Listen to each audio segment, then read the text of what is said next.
আজ আমি চলে গেলাম আমাদের পাড়ার আরেকটি প্যান্ডেল দেখতে, আর শুনলাম নাকি এই বছর এটা খুব ইউনিক করেছে।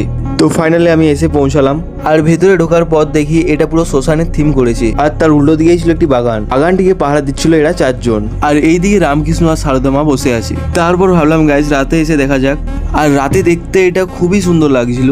তারপর ভেতরে ঢুকে গাইজ এই শ্মশান আবার চোখে পড়লো, আর গাইজ এখন কিন্তু এই কাঠে আগুন জ্বলছিল, আর এইদিকে মাও চলে এসেছিল। আর গাইজ এ তো সবাইকে ভয় দেখাচ্ছে। এরপর আমি বেরিয়ে গেলাম আমাদের গড়বেতার বড় মাকে দর্শন করতে। ফাইনালি গাইজ আমি এসে পৌঁছালাম, আর তোমরা দেখতেই পাচ্ছ মাকে খুবই সুন্দর দেখতে লাগছিল। আশা করি তোমরা এটা দেখে বুঝতে পারবে। তারপর গাইজ আমি মাকে প্রার্থনা করলাম যেন আমার তাড়াতাড়ি 1K ফলোয়ার্স হয়ে যায়।